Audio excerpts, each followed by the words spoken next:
back to the Patrick Riggins Show here on the Libertarian Lighthouse Radio Network.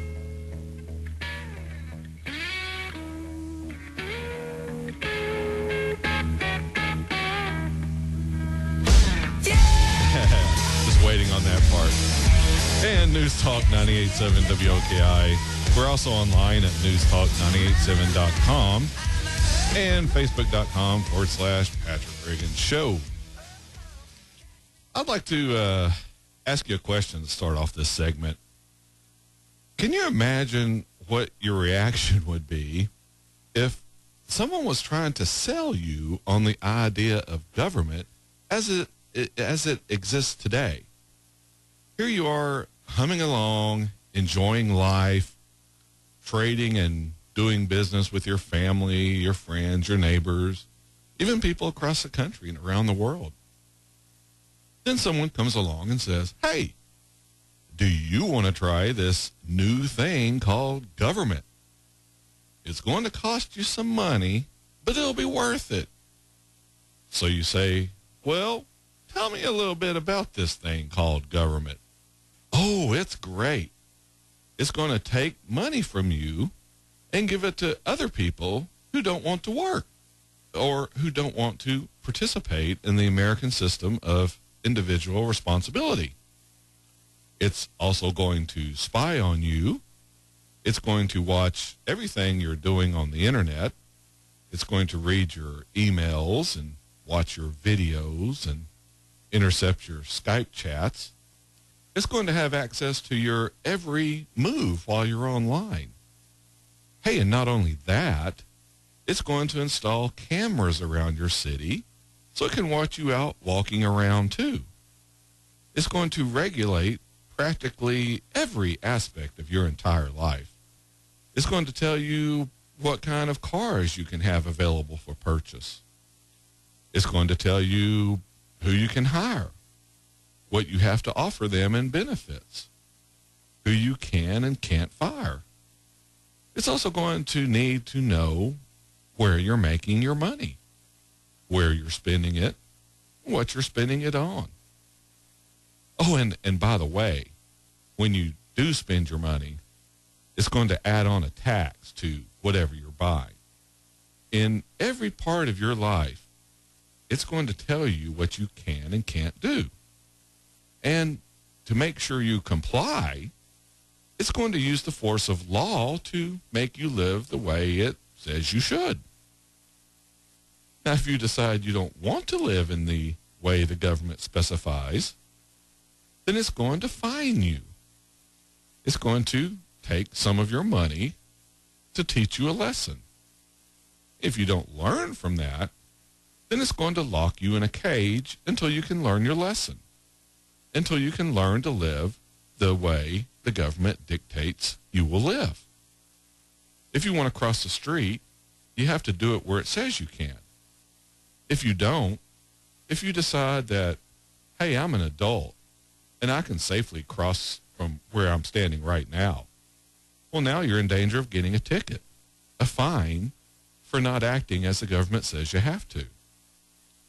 Let's say you're driving on the road. If you drive faster than the speed the government sets, you can get a ticket.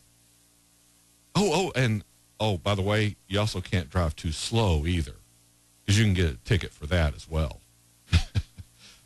And if you decide you just aren't going to play by those rules, the government can take away your driver's license so you can no longer drive your own car on the road you're paying for.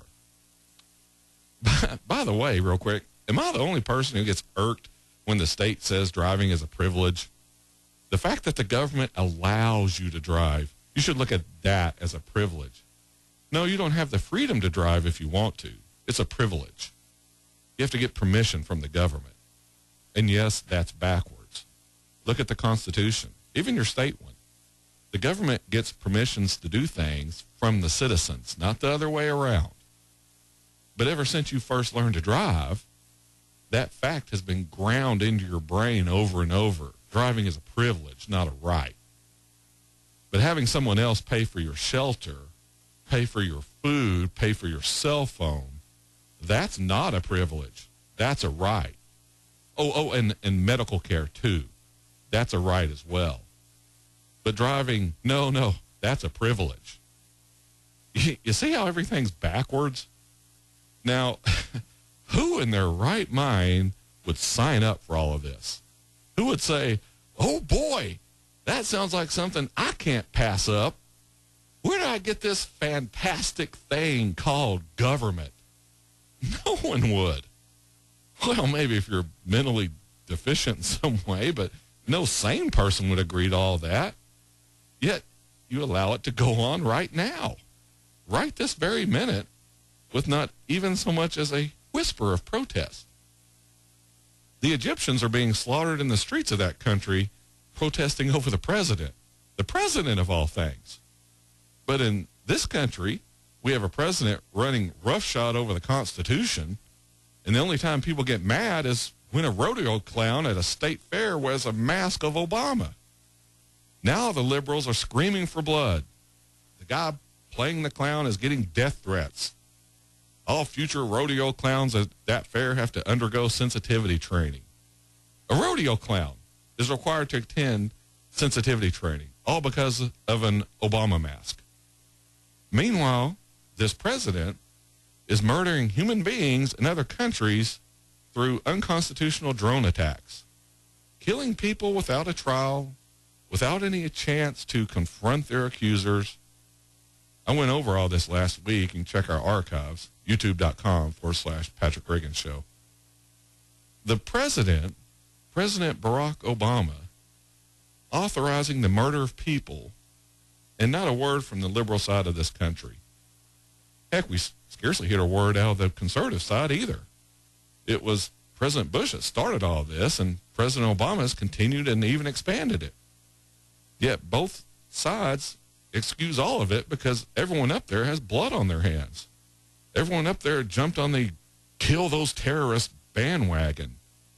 No wonder the world hates us. We no longer represent the American dream of freedom and liberty, of fairness and justice. America represents tyranny and oppression. Say or do the wrong thing, or even wear an Obama mask and you're attacked. Even have death threats made against you. Live in a foreign country and hang out with someone who is claimed to be a terrorist, and you very well might end up being killed in a drone attack. Doesn't matter if you're doing anything wrong or not. You're just in the wrong place at the wrong time. Boom. Another batch of dead alleged terrorists, and everyone in Washington pats themselves on the back for murdering more people without really knowing who they are. We're just told they're terrorists, and heck, that's good enough for us. Does this sound to you like how America should be? I certainly don't think so. And fortunately, a lot of people are starting to agree. So much that it's scaring the establishment of both parties. It's even scaring the conservative talk shows. So much they're starting to sound like me. Now, don't get me wrong, that's a good thing. But if they're going to steal my analysis, the least they could do is credit me with it. But that's why this show is on the fast track to nationwide distribution. What you hear every weekend is original analysis of the issues from an American perspective. Not Democrat, not Republican, not any political party. Just pure, clear, clean American freedom and liberty. If you sit down and think about all this stuff that we're expected to just accept because we've grown up under this kind of system, you'd realize the lack of freedom and liberty that we have in this country today. This is the problem with government. You keep accepting these little invasions of privacy, these little places in your life where your freedom is being removed. Oh, it's just this one little thing. I'm just giving up some freedom in this one little area. But that's never enough for government. It's going to want more. That's how organizations run by humans evolve. I've talked about it before. It's as simple as a homeowners association. You start it to get the common areas of the neighborhood mowed, maybe watered as well, but within a short time they're telling you what color you can paint your house, how often you have to mow your own lawn, whether you can have anything parked in your driveway. All of this stuff is sold under the guise of, hey, it's good for the neighborhood. Just like the federal government does now. Hey, it's good for the country. We're doing this to protect you. This government is full of traitors. You say, oh, Patrick, you're being hysterical. You're exaggerating. Well, am I? The NSA is right now violating the constitutional rights of American citizens. We know it is. I talked about it in the first segment of the show today. The government has been spying on American citizens in violation of the United States Constitution. All of this has been happening, yet we only have a handful of whistleblowers come forward, Edward Snowden being the latest. So all these people working in these agencies, they know what they're doing is wrong. They certainly should by now, but they still go to work every day, still punch that time clock, still take that paycheck, just like every other government employee throughout history that oppressed their fellow countrymen.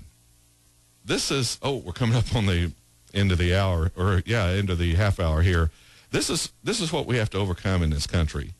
This blind religious loyalty to everything government and control. We aren't going to do it on a national level, though. It's gone too far for that, and I'll have a solution for that after we come back from the bottom of the hour break here on the Patrick Riggins Show and the Libertarian Lighthouse Radio Network, and here locally on News Talk 98.7 WOKI. Join us after the break here.